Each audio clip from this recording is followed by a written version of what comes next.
साथियों, कल आपको वर्गमूल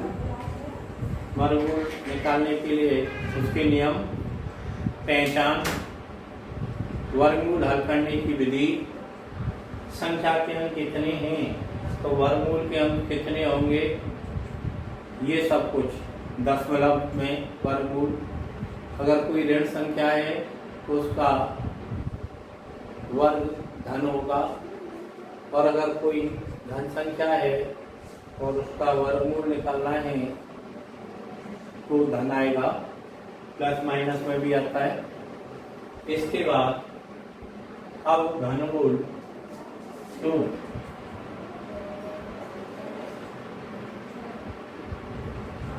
घनमूल क्यूब रूट, घनमूल कह लो या क्यूब रूट कह लो। घन के लिए सबसे पहले आप 1 से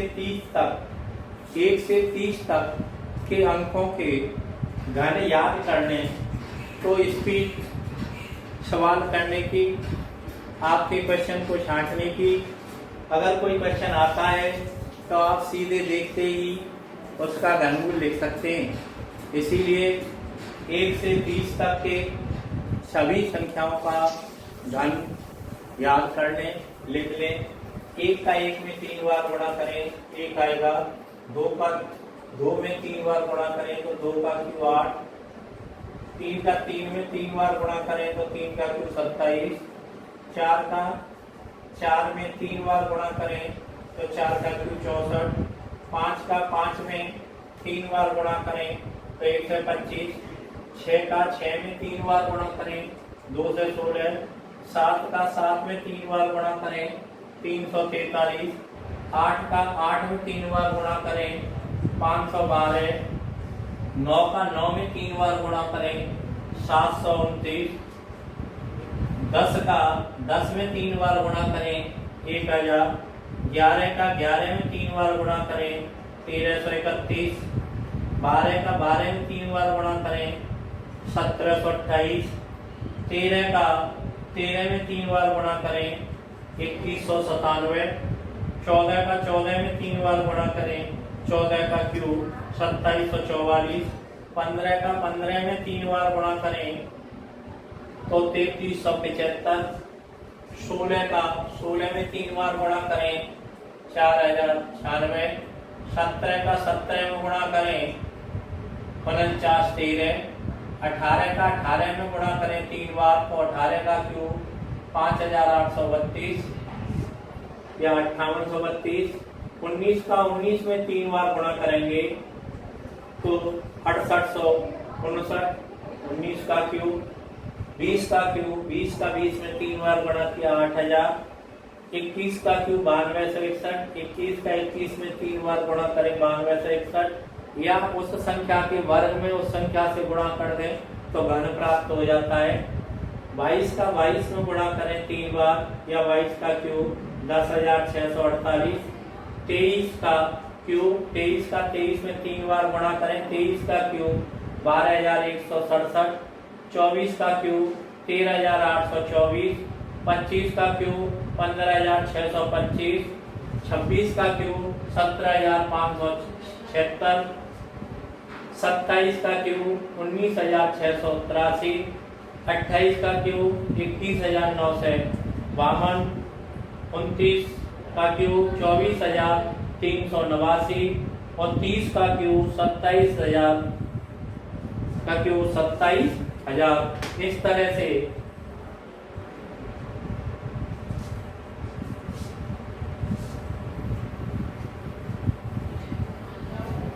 ये क्यू हो गए 1 से 30 तक। अगर 1 से 30 तक आपने क्यू नोट कर लिए और आपने वो क्यू याद कर लिए तो ये जान लीजिए कि क्यू का 80% क्वेश्चन आप बिना हल किए ही सीधे आंसर लिख सकते हैं, विकल्प छांटते ही। तो मैं आपसे यही सजेस्ट करूंगा कि 1 से 30 तक के वर्ग और क्यूब, वर्ग और घन, स्क्वायर और क्यूब नोट कर लें और उन्हें एक बार किसी पेपर पर नोट करके रख लें जेब में, और जब कहीं भी आप फ्री से हो एक निगाह डालें, जिससे कि वो आपके वर्ग और घन, स्क्वायर और क्यूब तैयार हो जाए। उसी से आप क्यूब रूट्स और स्क्वायर रूट्स ज्ञात कर सकते हैं। इसी क्रम में पहचान के लिए या ज्ञात करने के लिए वो मैं आपको जैसे वर्ग में दिखाया था ऐसे ही हम नोट कराता हूं। नोट, प्रश्न में संख्या का इकाई का अंक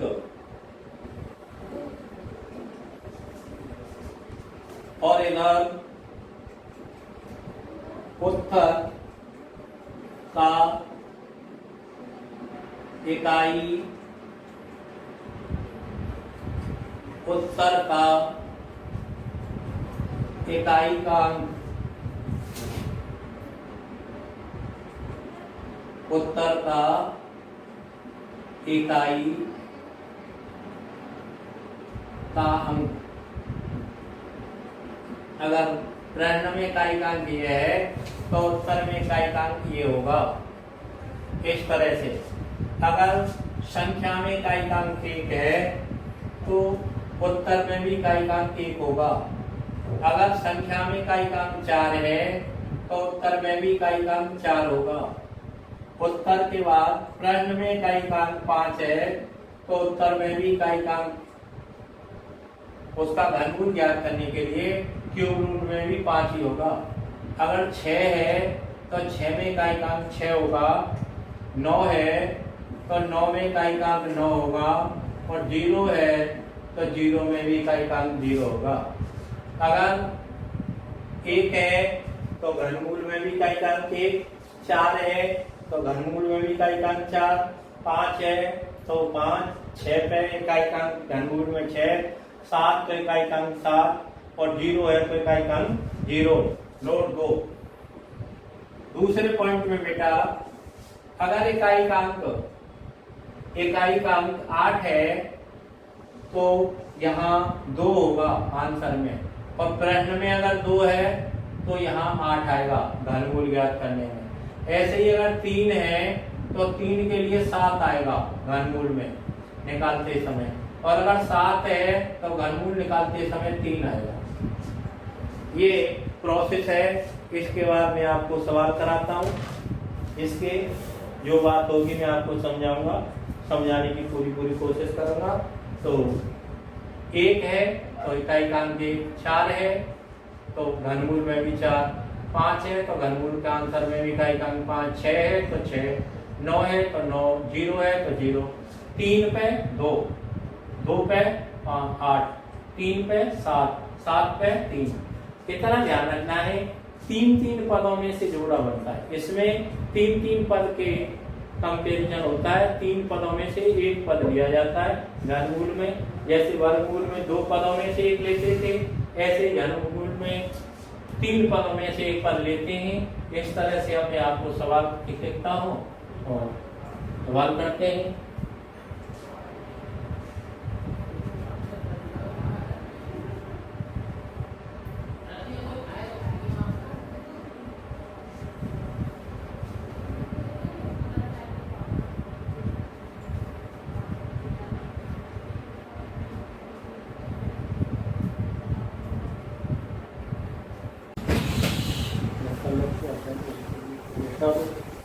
चाचा ने तो मौज कर दी बेटे।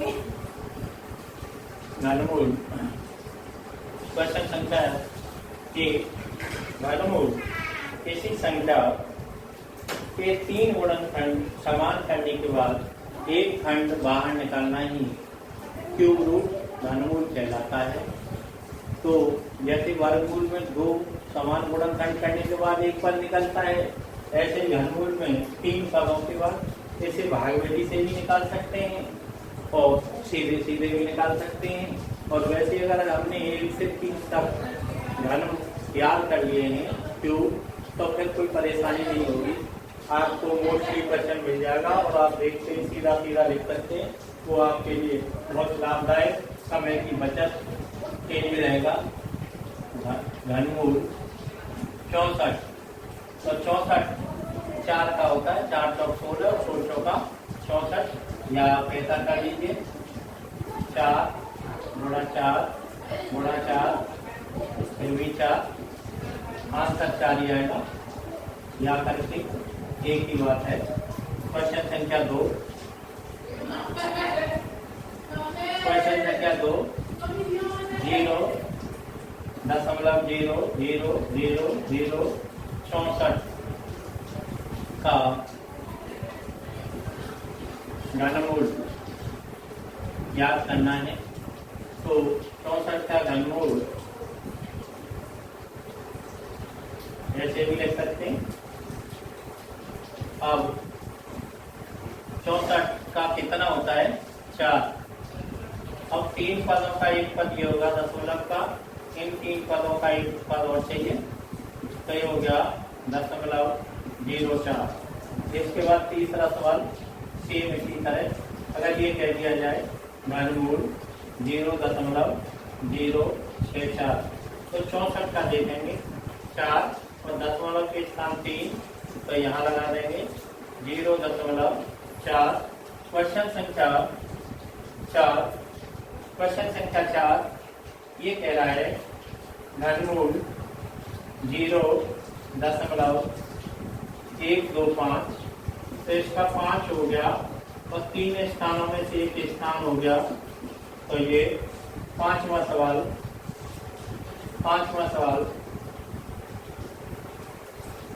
घनमूल 512 और ये 3 0 और 5 से 12 8 का होता है और 3 0 की 1 0, तो ये 80 हो जाएगा।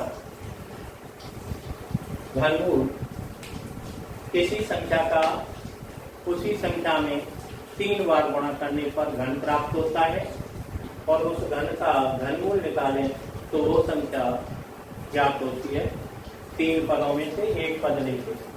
किसी की संख्या के वर्ग में उस संख्या से गुणा कर दें तो उसका घन प्राप्त हो जाता है।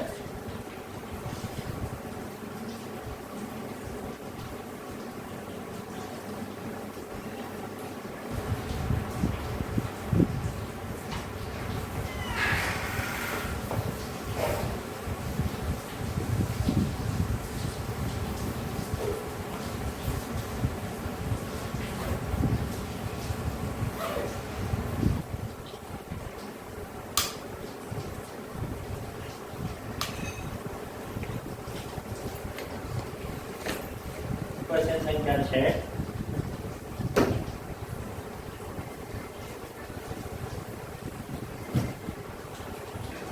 तीन दशमलव 331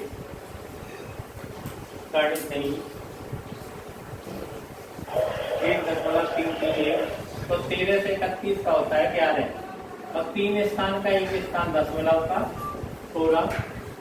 क्वेश्चन संख्या 7, सवाल कह रहा है घनमूल 0.0000729, तो 2 पद हो गए, फिर ये 9 का होता है 729, 1 0। नेक्स्ट सवाल इसी तरह से 2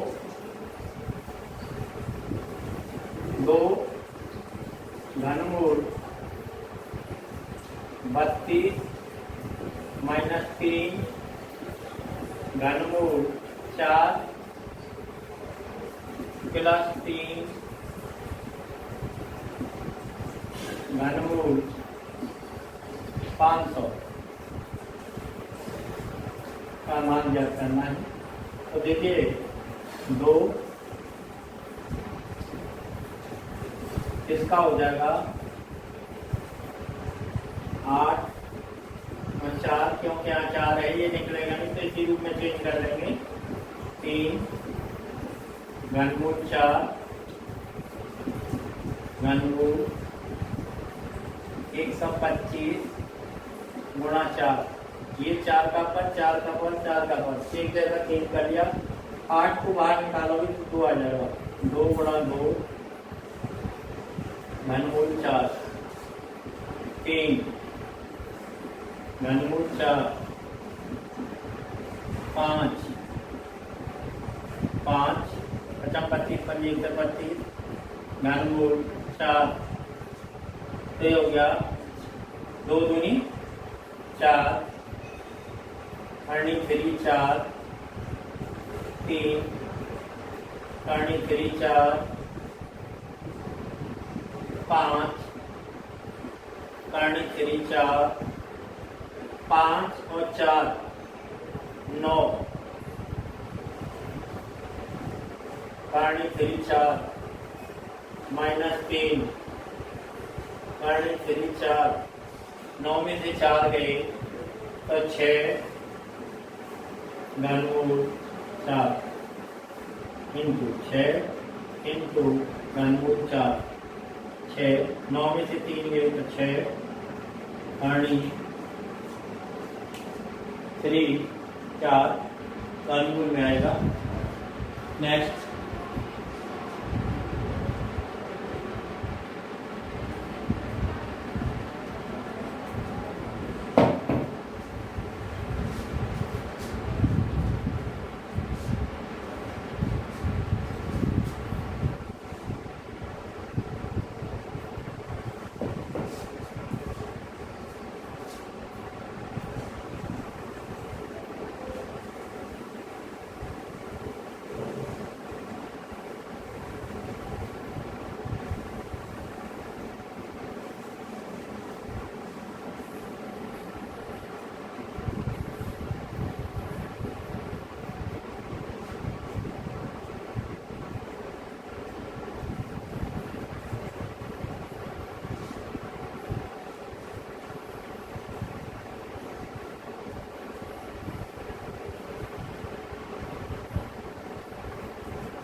सवाल संख्या 9 घनमूल 21 वर्गमूल 16 प्लस घनमूल 8।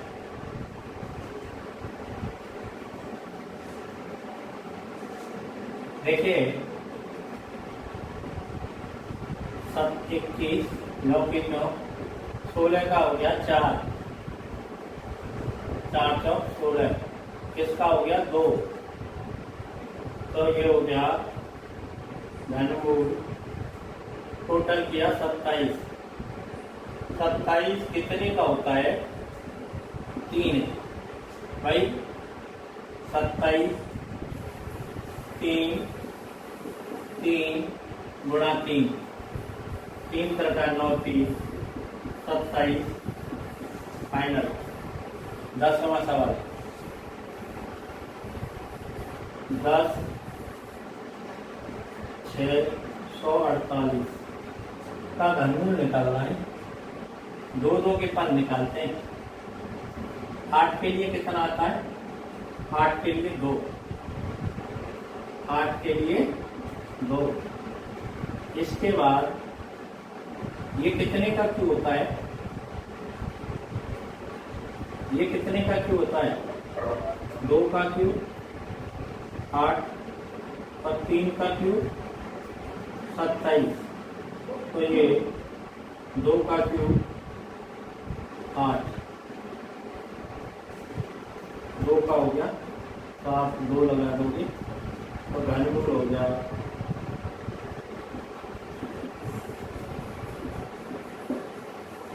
इसी तरह से अभी आगे और बताते हैं।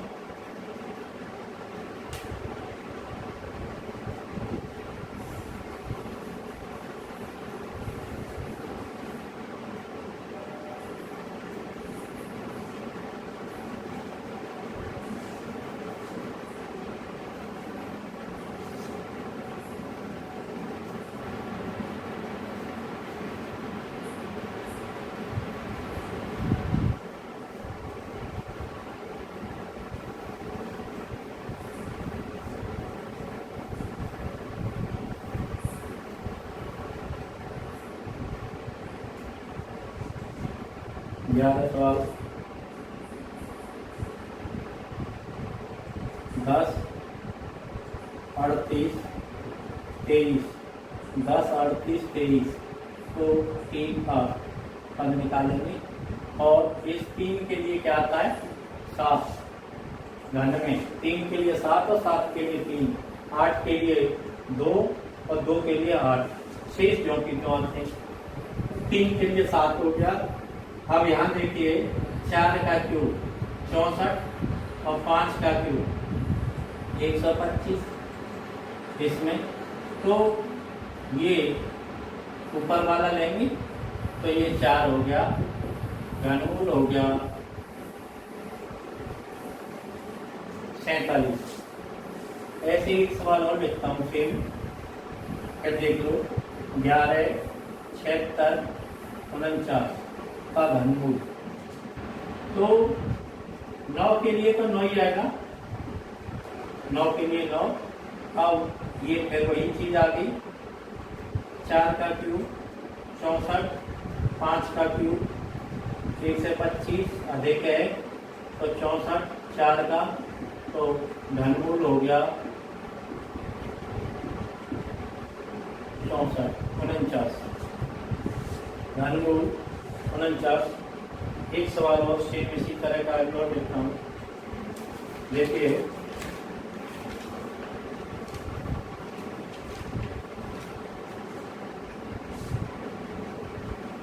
सेम सवाल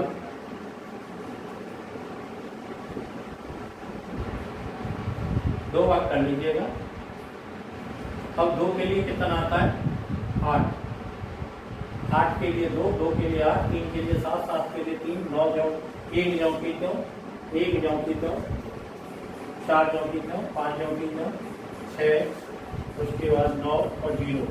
अब इसके बाद इसको देखते हैं, तो इसको देखते हैं तो 7 का क्यूब कितना होता है 343 और 8 का क्यूब कितना होता है 512। अब इनमें से ये नजदीक है, पहला ही लिखते हैं तो 7 हो गया घनमूल। अब ये कहो के साथ नहीं आया तो इस तरह का सवाल भी नहीं देगा, देगा तो परफेक्ट स्क्वायर होगा या परफेक्ट क्यूब होगा। परफेक्ट क्यूब होगा तो शर्त लगेगी, परफेक्ट स्क्वायर होंगे तो शर्त लगेगी, नहीं होंगे तो दशमलव की तरह जैसे निकालने की विधि है भाग विधि से, उससे कर लेंगे हम। ठीक,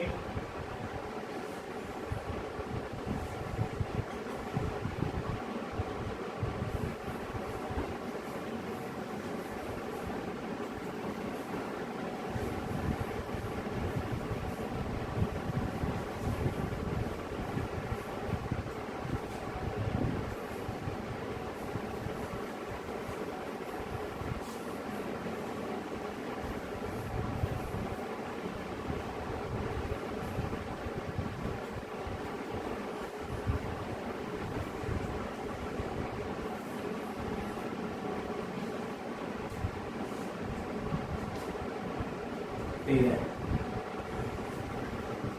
करनी 3 729 घनमूल है ये, घनमूल 0 2 729 कितने का होता है 9 का होता है क्यूब, और 27 होता है 3 का। अब 3 स्थान पे दशमलव के तो एक स्थान आ जाए। अब जब आप एक स्थान हटाओगे तो ऊपर एक 0 बढ़ाओगे तो आंसर आपका 30 आएगा। हल करें सवाल संख्या ये 14 सवाल, ये 15 क्या कह रहा है 2x³ बराबर 54 है तो x का मान 2 से भाग दे दो।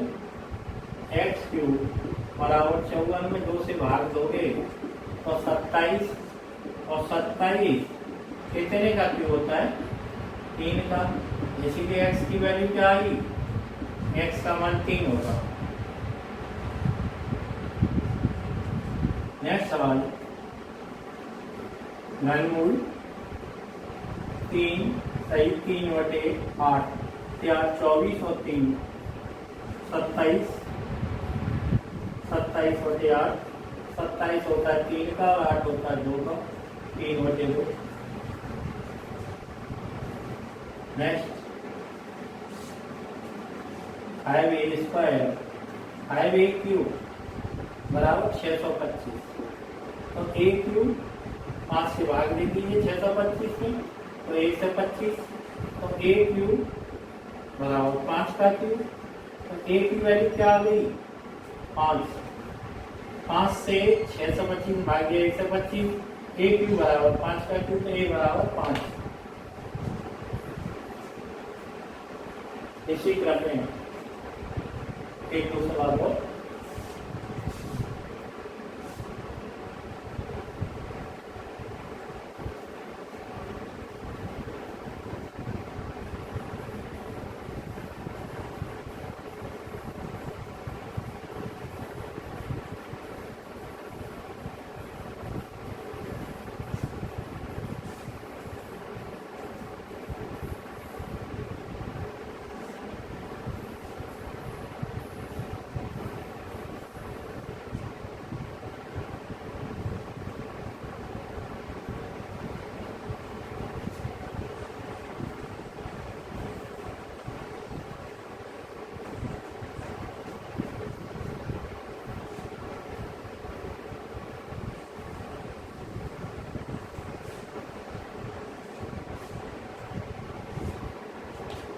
क्वेश्चन संख्या 18 2 इंटू एक्स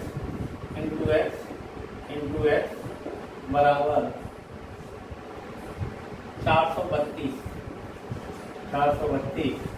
तो एक्स का मान एक्स बराबर 2 से भाग दीजिए एक्स बड़ा एक्स³ बराबर 32/2 बराबर 216 तो x³ ये होता है 6 का क्यूब, इसीलिए x का मान कितना हो गया x की वैल्यू पूछ रहा था तो पहले 2 से भाग दे दिया 2 से 16 6 का क्यूब तो x का मान 6 आ गया। नेक्स्ट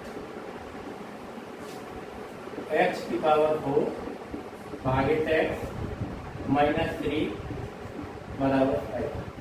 फिर को उधर ले जाओगे तो प्लस 8 हो गए x की पावर 4 बटे x इससे ये क्यूब हुआ 3 का तो x³ बराबर 8 का क्यूब 8 तो x³ बराबर 2 का क्यूब तो x बराबर 2। इस तरह से डन हो गया। अब हम आपको नेक्स्ट क्लास में एवरेज औसत पढ़ाएंगे।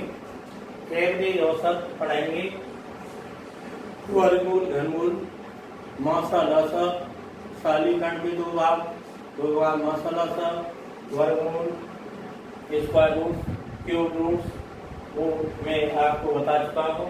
अब नेक्स्ट टॉपिक एवरेज पढ़ाऊंगा औसत, उसके बाद अनुपात समानुपात फिर परसेंटेज और इस क्रम में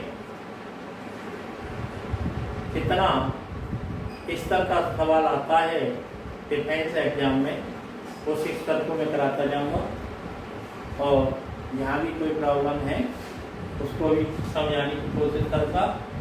आगे ऑफलाइन क्लास के लिए हमारी MBBS defence classes Mathura Aligarh road निवास में संपर्क कर सकते हैं। धन्यवाद। आज का टॉपिक यहीं तक।